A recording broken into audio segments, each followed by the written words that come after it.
Hello, and welcome back to another X to Play video here on Square to Charge. And today you are joined by the wondrous, luscious voice tones of myself, the Kiwi Dragon.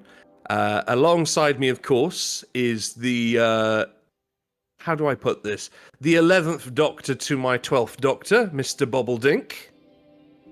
Hello, YouTube watchers. It's your boy, Matt Smith here. Very good, very good. The 10th Doctor to his 11th Doctor, Lucas Bolton. Yeah, I'm the old guy, and I do not like Mystic Marsh. No, in this context, you're David Tennant. You're fine. And of course, the unassigned Doctor, we'll give him the Christopher Eccleston. It's Janin Juice. Hello, Christopher Eggleston here. I have no idea of my role in Doctor Who, so yeah, let's keep going. You brought back Doctor Who in 2005, and people love you for it, basically. Okay, as long as I'm loved. You disappear after one season. Oh. Creative differences, sort of thing. Yeah. Well, I am a creative guy, so it makes sense. Yeah. But no, in very 12th Doctor Peter Capaldi fashion, you'll see that currently we're outside of Mystic Marsh. We're not going there. We're going elsewhere. We're actually going to head to Old Cloud Temples. Mate, Cloud Temples. Gate our way over Very here. Stephen Moffat of you. Very Stephen Moffat. I should have probably played that. Well, it's in cancellation that you've collected so many orbs. My high-tech portal here will take you to Cloud Temples. Oh, that was terrible.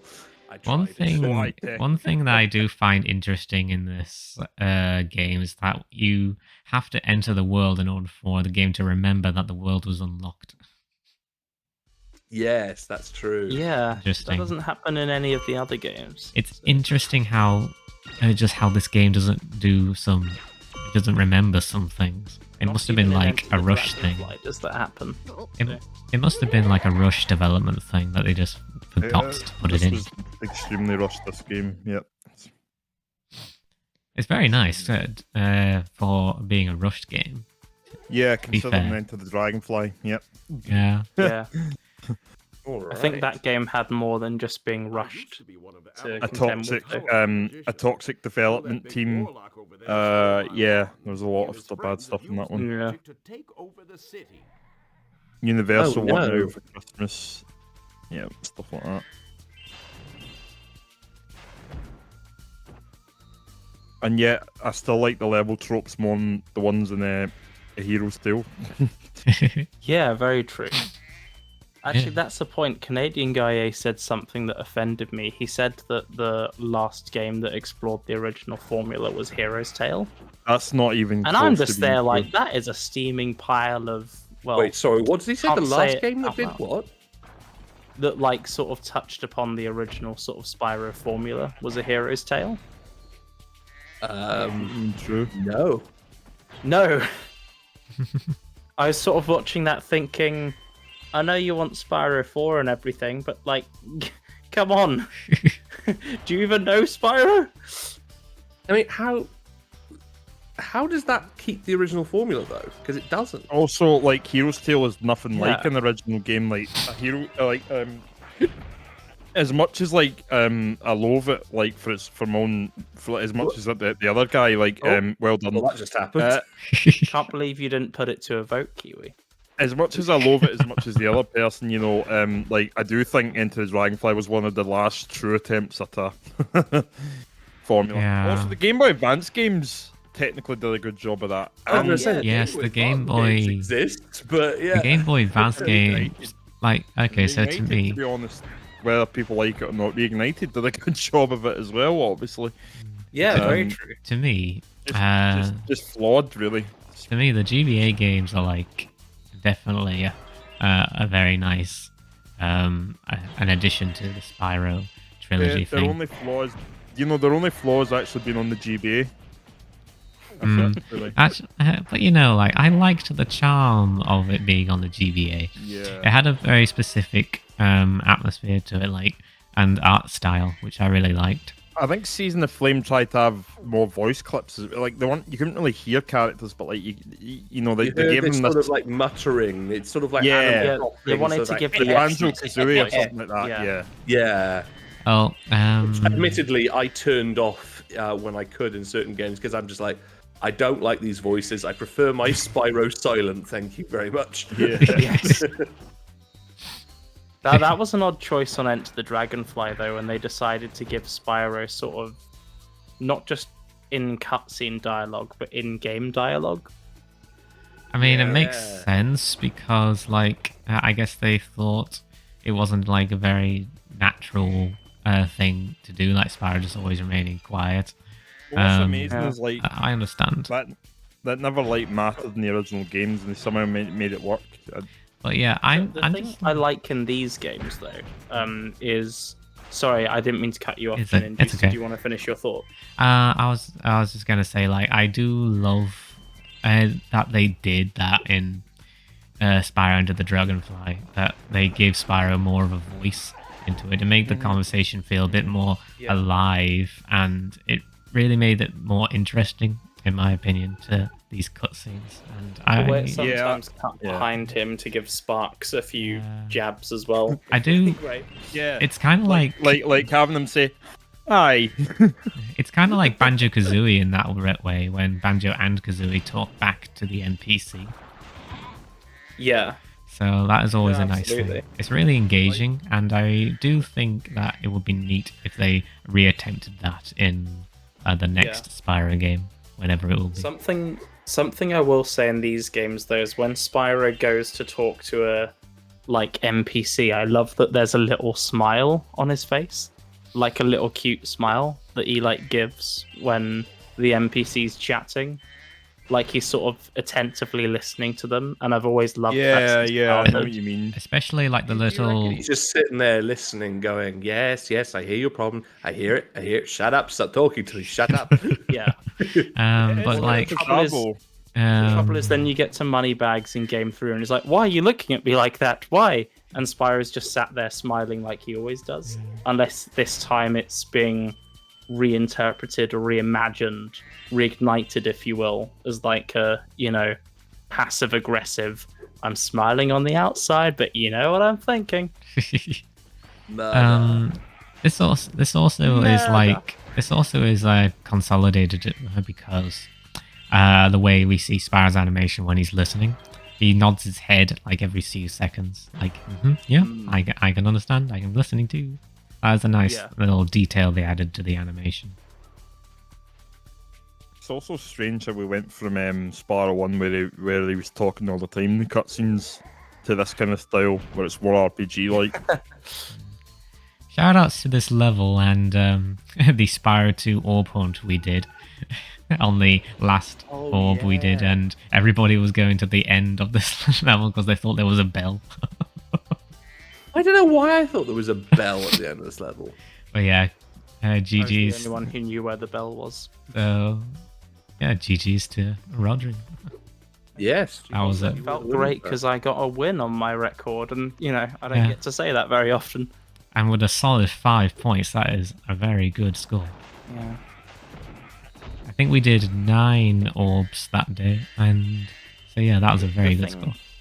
The thing I love about races like that is it doesn't hinge on being good at sort of skills or tricks, Yeah.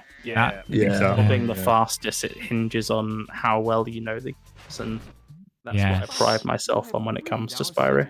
Yeah, that's what I'm trying to do in my recent endeavors for the Square to Charge channel, as I want to make people feel like you do not have to be a speedrunning master, or you don't have to be good at a game in order to have fun or even have a chance at winning. Yeah. Because I ask some people and they say my skill isn't that great, so I'll probably not be much of a competition and like that. But I can't stress enough how I'm trying to make these races a very even playing field for everybody. And absolutely. And even Lucas yourself, you also have seen how the magic works. Yes, I did. Yes, and that one you did recently. Yep. Amazing. I think for me, like the hunt formula as well. Not that it's the only idea we have going on this channel, but of course No. we've done like a few iterations of it now. Definitely not like. I think it's definitely,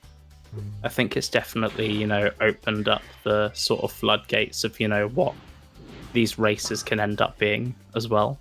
I will say, like, as a kind of like depending when this video goes up, it will be kind of like either something you already know, or something that's already undergoing, or it's just something that is like in a bit of an announcement sort of way, but it's sort of like a little teaser, sneak peek. Like, I do have, like, ever since the hunts, I have thought of like over 19 or at least over 17 different type of races apart from the hunts. So yeah, I have ideas to spare if you ever are interested. I'm interested to see how it will work as well. Yeah. I will say of the hunts though, like they do seem to have like really captured like not just your imagination but Connor's imagination, and just sort of I think given the community like new like energy. I mean, with the hunts as well, like, honestly, if it wasn't for your egg hunt, aka the first video we ever uploaded on this channel, happy 1st anniversary to Square to Charge. That video as well. Yeah. I don't think I would have got the idea for the riddles hunt, and so kudos to you, Roger, for thinking of the idea of doing a hunt video. Thank you. So it was a very nice video, and it helps us get more ideas. We're sort of like delving into film commentary style here, but like it was an interesting thing to come up with, because I think at the time I was sort of quite secretive about what the goal was, and I think everyone's sort of idea was, oh, is it going to be a series of goals, or like is he going to pick a goal out of the hat? And it's like, well, I'm picking something out of the hat, Yeah. And it is one of those, the only way to describe it or to explain it is just to do it. And that's why I'm just cool to see that people are on board with it now. Yeah. And that is so close, Peter I Capaldi. know. and yeah, that is like part of the reason why I'm keeping my goals a secret, not just to like not tempt anybody to practice outside, as I'm trying to keep these as blind as possible.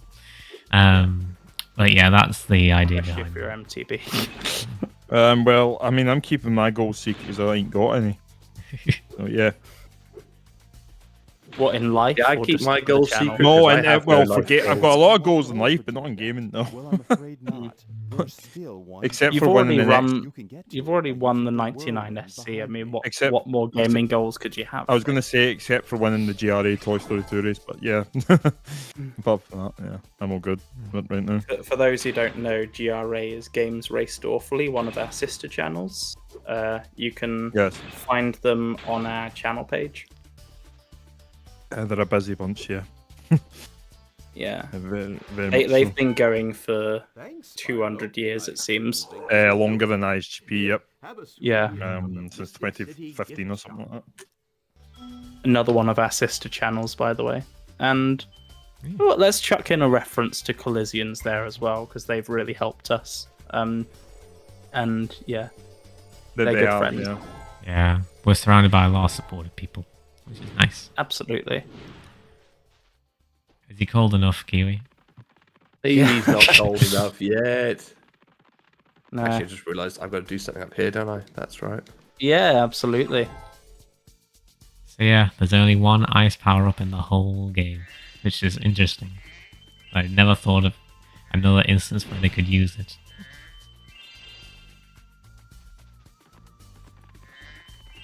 I guess it was like thought last minute. Yeah. Do you know what I mean? The thing is with the power-ups is they're not really explained in this game in the way they are in Spyro 3. Like in Spyro 3, they sort of add Yeah. one power-up per world, and they have like specific levels that are crafted for like that power up to be used in and stuff. Yeah. But like one thing that They is feel what like an I afterthought in this game, which kind of makes sense because it was the first time they went out the way to use it, I guess. I mean, interesting to mention like there. afterthoughts and stuff, but like, Oh, you know how That in was unlucky. like that was painful. like in Spyro 2 and 3, I think Spyro 2 uses the shield power up more than Spyro 3 did. I think it's better utilized in Spyro 3 though, because Lost Yes. Week, in my opinion, was a fantastic level, and it's like, how did it take them 3 games to come up with swimming through acid? Like, Yeah. Yeah. I mean, considering I that's guess- not what you usually do with acid. Hey, well, true. I mean, maybe they didn't want be to fair, overcomplicate Spyro 2 is things. called Ripto's Rage, so I'm just saying, maybe they were a bit baked when they thought some well, of these they were ideas actually up. supposed to subtitle it "Ripto's Rave." He's supposed to be a DJ, an EDM DJ. Yeah. That feels like a Meat Canyon video. If you know I that have channel. no idea. Not really. No. What am I doing wrong Well, here? I'm I'll camera. share it in the Blackcurrant chat. I think you can For actually those who do it don't from know, that. Blackcurrant chat is a channel on our Just from that server, entranceway and you can bit. join it from this Yeah. description below the video. Oh, there we go. There we Yeah. go. It's Now, like- now we wait just a have million to- years for the power up to stop. And now we wait for Chris. Or does Kiwi have Chipman's some end. magic up his sleeve? This is one reason why I consider these to What be do an you mean I afterthought can't in this light game. it with ice? That's how I light all my fireworks, is with a bit of frost. If this It game would have was time been- in the oven. They would have made it. You can press select to turn it off or something. Would it be like an infuriating idea if we had an ice breath power up and there was a rocket next to it, and like you had to glide to the rocket, and there was a platform up a bit more up high where you have to like ice the like ice the rocket in order to get up there? Would that be annoying? It would Yes. be more annoying if they put a rocket in Frozen Altars. Yeah. For those who Legit. don't know, in Frozen Altars, you can only use ice breath, so Mhm. they'd put a rocket in and there'd be no way of using. Whoa! You were I've caught never seen already? that happen. What the? You What didn't go happened behind the tree. I was about to go behind the tree, but then he just like freaked out that I wasn't behind the tree, and I'm like, Like, you I took was too getting long. there, buddy. I was getting there. Yeah. I'm a bit slow in old age. Says the guy that's younger than me. There's no PC way of putting this, but it does. Oh, there is. Oh, at least you didn't die. I would have laughed if he did, though. That actually was The, perfect for dying. that Agent bit. Zero does look like he needs A bath? a carer. I was gonna I was say, about to say some special assistance. Yes. yeah. Needs a some haircut. fo- Maybe a ceiling yeah. There hoist is no or something. PC. There is no PC way of putting that. You're right. Okay. Go, go, go, go, go. Go, go, go, go, go. But also, like, I think you're a bit. Yeah. Yeah, you're a bit slow. Too slow. Again, it's been Not a as while slow since as I played Agent Zero. Spyro No, 2, okay, so to, I'm getting a feel for it again. to be fair, like this is kind of like when I was doing the Fracture Hills like Alchemist. But the thing is, like, I kind of knew like I didn't need to do that anyway. So yeah, I wasn't playing very well at that one, but almost so I didn't need to do it How did he not see you? How did he not see you? because he's dumb. I like Well, how we just had an echo What going on doctor there. do you think he would be? Well, no, he's not dumb. He's just got an IQ of 50. You know. He sounds like. Oh man, What star level is not your this? Is this day. 4? Or Oh, okay. look The how S they point gave is- the ice blocks 5, and I'm sitting there like, action team. I think this was. Oh come on! I was Oh, stealthy. mate, I was mate. stealthy. He is playing. I mean, I of guess- the trilogy, so I guess the fire trolls were like it was more of a timing thing that is easier because no, that is harder I mean, because. this is um, technically timing, if we're like- being honest. But yeah, it's timing. But what I mean is like, it's a bit more fast paced in the fire trolls, I guess. I'd like to say it's fast paced, but it also feels slow. This one, I don't know. Yeah, this one is more like maybe kind of rush. rhythmatic in a way. It's a rush, yeah. Like he has a bit of a pattern when he turns around, how long he waits before he turns around, that I sort of don't thing. think Agent Zero like his ass being touched. Yeah. Or I sniffed. may have read Yeah, head first into his arse. I don't think he's really. I don't think he's like that. Kiwi. I thought he wouldn't mind if I copped a feel of his arse. Maybe he's scared. He'd be fine with that. But I mean, it is like weird that like you can actually like get caught by him like that. Like, they Even have the him way he stop there walks, so that though, happens. Yeah. Even the way he walks, it's just, probably no spatial awareness or anything. Even the way he walks. Go like, inside your little house. Come on. yeah. I mean, he even needs power-assisted doors, That's how There we go, clear. assistance he needs. Oh. Like, You managed to get away without following me? You must be a member of a secret club after all. Here, take this secret decoder. It will allow us to send secret messages. And I'm how? still waiting for Why that. would we need I'm, to do that? I'm Why do we sti- need to do that? I'm, Actually, that's a better question. Not how, but why. I'm still waiting for that message. yeah. Burn all your flowers. I can't burn your No, flowers. now he's fine with What his. kind of secret base is this? Now he's fine with his behind being touched. Good to know. Is that a molehill in the background? Yes. Where am I Sort of looking? thing? Wait. Yeah, there. Also, sort this of thing. level's like I basically think what so. Or like a camel twerking or something. I think this level's basically what Mystic Marsh wishes it could be. Like it reminds me so much of Mystic Marsh, but it's more interesting. Yeah, Level I always design-wise. loved this level. It reminds me of Mystic Marsh, except for the part where it's not. A marsh. Well, it's like the background's like more colourful, but like you can almost see little glimpses of where it might be similar, but not quite. So, Yeah, sure. yeah. It's similar enough, but also How many gems am I not. missing? Hmm. I'm still missing a shit ton. 35. Where? What? Oh, there's some around. Yeah, but say some around here in there. like the whole nature of having. Now we're just magic. looking for 15. Now just 15. It was 15 miles. It's funny though, because every time I hear this music, I think of the the Sierra Entertainment logo. Yes. I'm literally thinking to myself, I'm like, man, this sounds like bloody Sierra Entertainment, and I'm sitting there going, Yeah. fuck, I feel like playing Crash Tag Team Racing now.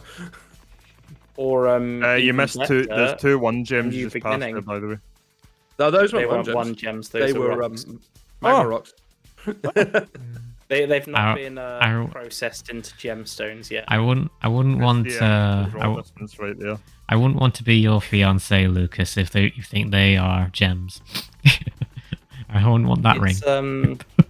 It's it's like the joke from that Kellogg's Rice Krispies advert where the little girl's like, "Why doesn't this bit of rice snap, crackle, or pop?" And the mother just turns up and she's like, "Well, because they haven't been made into Kellogg's Rice Krispies yet."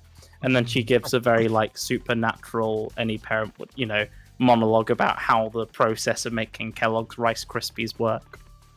And that's why everyone should be buying them. And it's like, but we have bought them. Okay, I imagine that last bit, but that's how I imagined that conversation going. It's the fact that she says Kellogg's Rice Krispies instead of just Rice Krispies, I think So you need when I have snap- kids, I'm gonna use Kellogg's in front of every cereal name or the company's name, Interesting. Where are these gems? I think you need to take Red, snap, crack, and Amanda. pot. I think you need to take snap, crack, and pot to be able to enjoy fracture else. I think I know where they are. I left some gems in here, didn't I? Yep. There we There go. we go. There you go. Nice. NPC Carlson, I look forward to the highlights of this because he's gonna come and do highlights for us, obviously. Yeah. He's getting paid a figure. Oh, you almost fell off there. Nice one. Either Living that, on or the I'll just edge, settle- living dangerously. or I'll just settle for like what is it, All Star, but like done with voice clips of us in this LP or something. Somebody once told me. NPC Carlson's editing is basically something I wish I had, to be honest, like this day. But Yeah, I got my own editing style, and it's called minimalism. yeah. Kevin called Cullen, doing- on the other hand, if you're watching, Yeah, yes, you do watch this now and again, I think. for I mean, those who don't know, Kevin channel. Cullen is a legend. Yeah. And He watches all our channels and contents and loves and supports us, encourages bit- us. He's got philosophical words of He'll wisdom. probably turn up to our weddings if he could, and just like write our vows for us or something in the style of Spyro. And now, gentlemen, we shall go to the wondrous world of Metropolis. I can see you've learned I the swear value I of unlocked Spyro. this last time. This touchy gate should work perfectly with the help of your impressive orb. Yes, but the thing is, Spyro 2 always has amnesia. He can't remember. Yeah, so you have to like, you have to go into the level. Yeah. I just realised I'm doing both the levels Either that that you've or got to go maybe to the the- professor to open. Interesting. Although you can do Yeah, I'm like, just gonna say, maybe it's a case Professor of the Descent. professor remembering. He's like, oh, I swore I turned this on last. So, just change that. I would like to know, how do you turn a portal on? Where's the button? Well, this is my Probably a issue with flap. portals.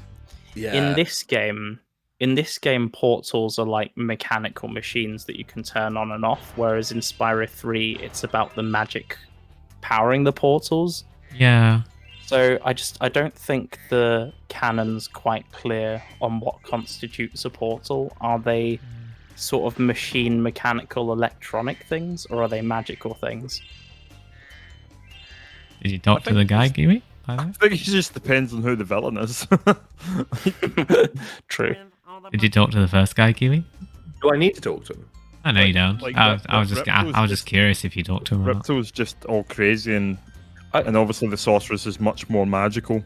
I suppose it's also an indictment of where we are as well, because Avalar has never seen a dragon, so they're Yeah. sort of relying on more practical electronic means as opposed to magic.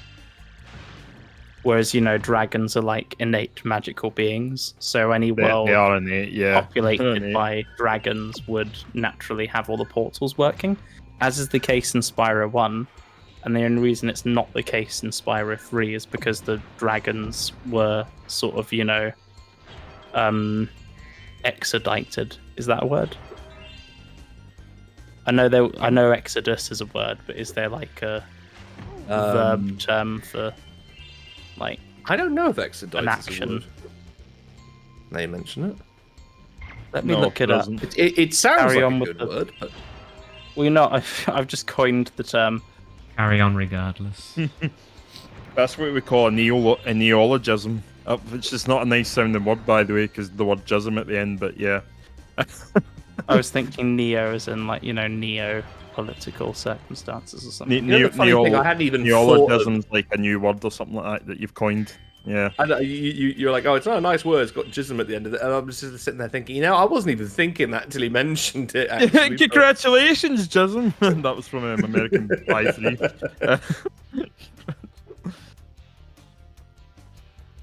Yeah, Right. expedited, make an actional process happen sooner or accomplish more quickly. Oh, So- expedited. Yes, that's what yes, it's Expedited. expedited. There we go. That was the term. That was the word.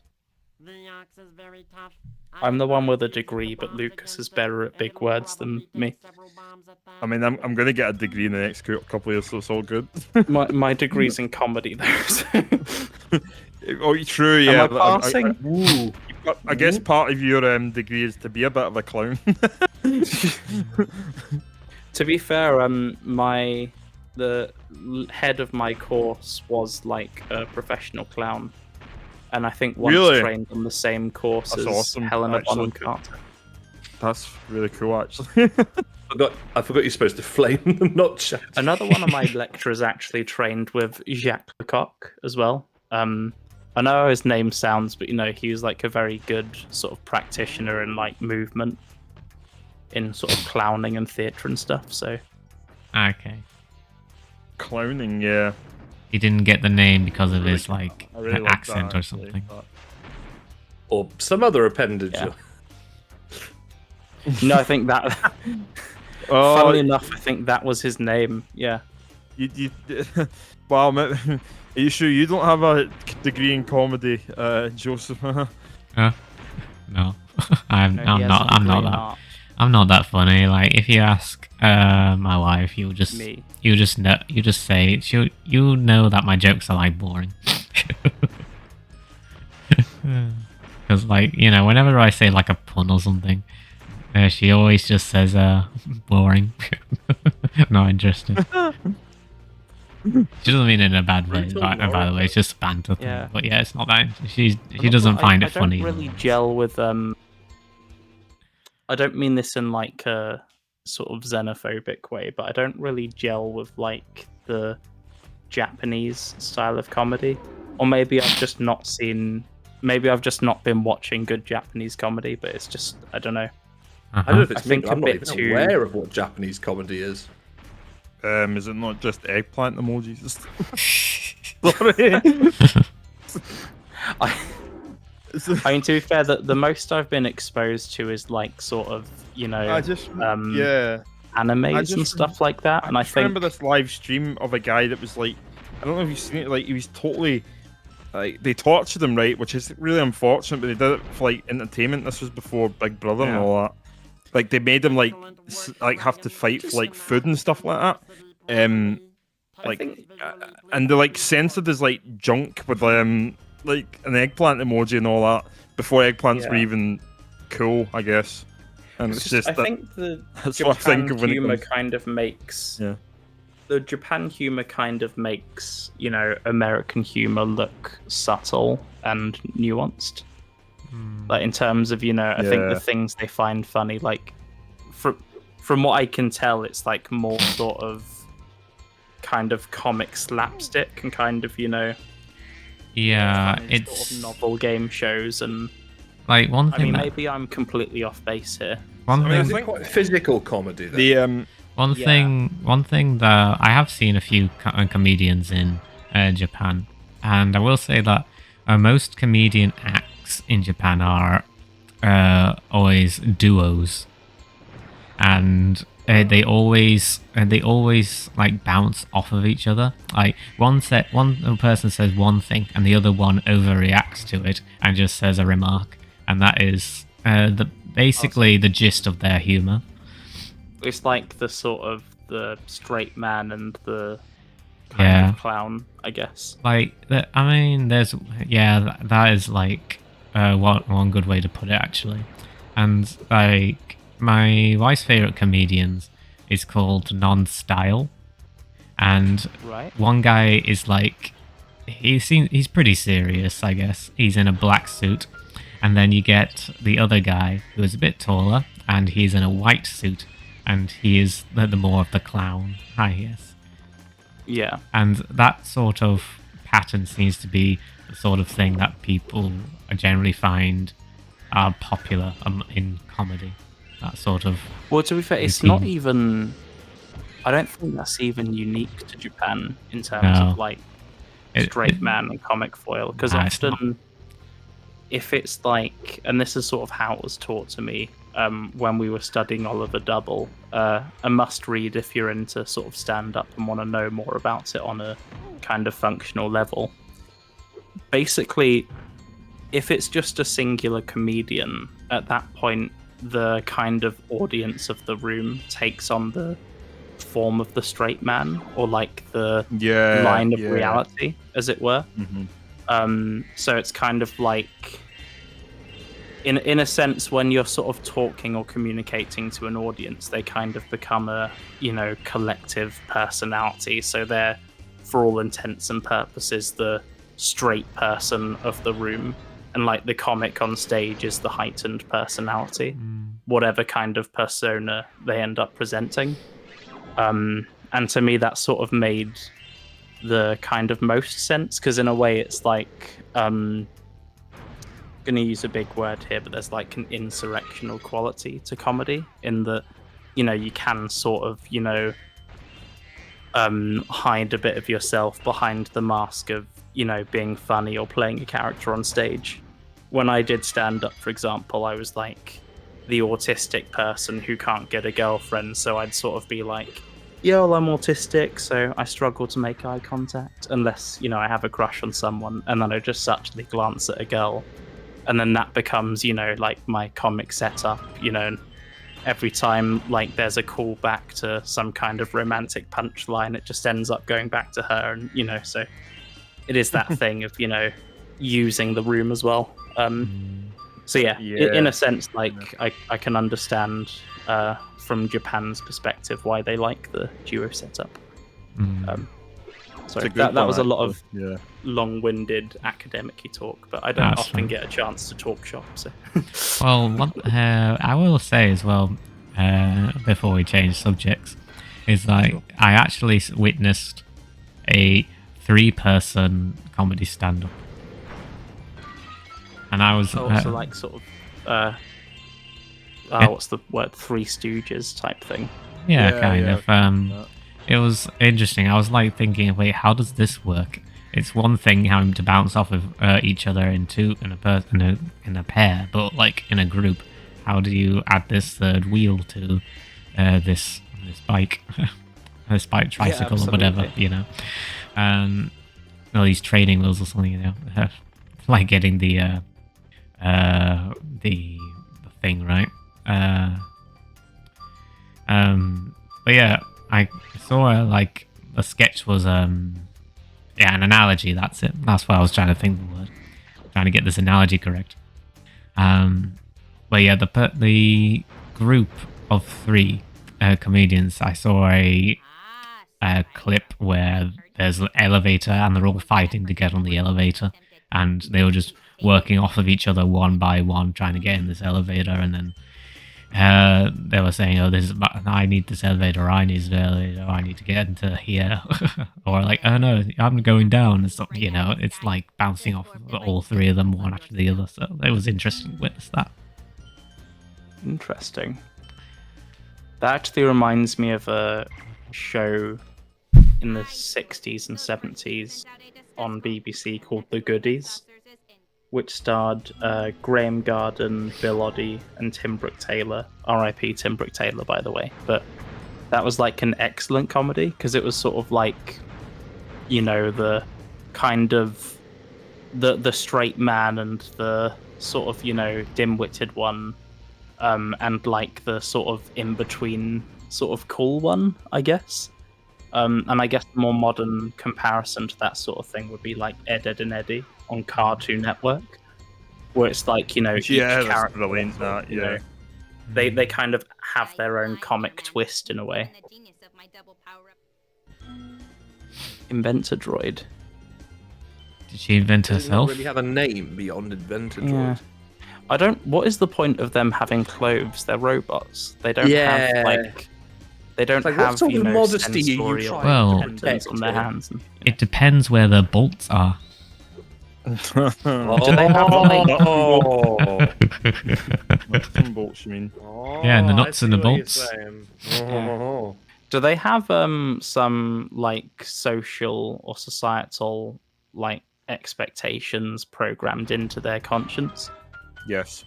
I mean, that might be a video essay worth pursuing, actually. You know, how is this? Well, you're gonna have to programming keep work? track of that on the amount of video essay ideas that's been brought up. Just, I'm going to use this as a bit of an archive to just be like, oh yeah, I need to do this. I do this. I need to do this. I love it. We eventually got back to talking about Spyro. Before we finished the LP, though, Kiwi, did you ever find out points of view? Or what was that other one? No, I didn't. Did you? Let's look it up now quickly while you wrap up the... I thought it was going to turn into that. I thought that this was going to turn into that little thing where I say, no, I didn't look it up. Did you look it up? No, did you look it up? No, I didn't look it up. Did you look it up? I thought it was going to be like that. I can't look it up because I'm playing the game. I'm driving.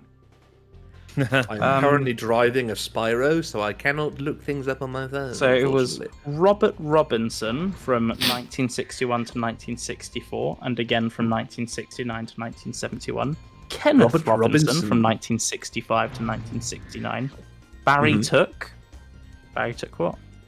Barry Took from 1979 to 1986. He took from 79 to 86. Bloody hell, that was a long time for him to take. Yeah, I know. I thought it was like. What one are of you the taking? Lord I hope on his final episode, and he was like, and we finally take Gooditch. What did Barry take? He took his time. Hey, there we go. He took his time to get your points of view. Roll credits. From 1986 to 87 and 97 to 98, it was guest presenters. From 1987 to 1997, it was Anne Robinson, famous for Countdown, obviously. Good lord, did she do It it? was- I didn't realise that. It was Carol Vorderman in 1998. It was Des Lynam in 1999. Wow, 3 Countdown presenters in a row. My god. The legendary Terry Wogan from 1999 to 2007. And from 2008 to 2018, it was Jeremy Vine. And I presume then it just got cancelled after that, did it? Apparently it's still on, but it doesn't list any more presenters, so I don't quite know what's happening there. Beats me. So that makes sense. Junior 'Cause I was points always of wondering view. what the Wogan connection was, as we mentioned in the Serafinowicz show. So it turns out Wogan hosted it. There we go. Ah, fair enough. And now we can finish this part in peace, knowing that everyone's Knowledge burning has been questions and satiated. desires. And that robot can rest in peace. Absolutely. I like the timing of when I said fuck. Rust in peace. Rust in oh man. Rust in Rust out. pieces. Yeah, rust in the pieces. All right, and I think that is where we shall end it on this bumper-filled episode where we talked many things, including comedy, points of view, and Most importantly, Spyro. I think it was a lot of comedy. A lot of talk about comedy was good stuff. And Rice Krispies, of course. We talked about Rice Krispies. Yeah, because- and all punts as well. All punts, yes, and of course, And shouted Metropolis. out to all the many different channels that we are. What did you call them? Sibling channels, sister channels. Like yes, all of sister our channels, sister yeah. channels. Yes. So shout out to them. Right, and that, of course, is where we shall end it here at the outskirts of the Metropolis portal. So this has been the voice talents of myself, the Kiwi Dragon, and also Bobbledink. Yo, YouTube watchers. Lucas Bolton, The Bolton, yes. the Bolton, and of course, Jen and Juice, The juicy one. the juicy one. And with that, ladies and gentlemen, we bid you goodbye! Bye. See you. Bye. What?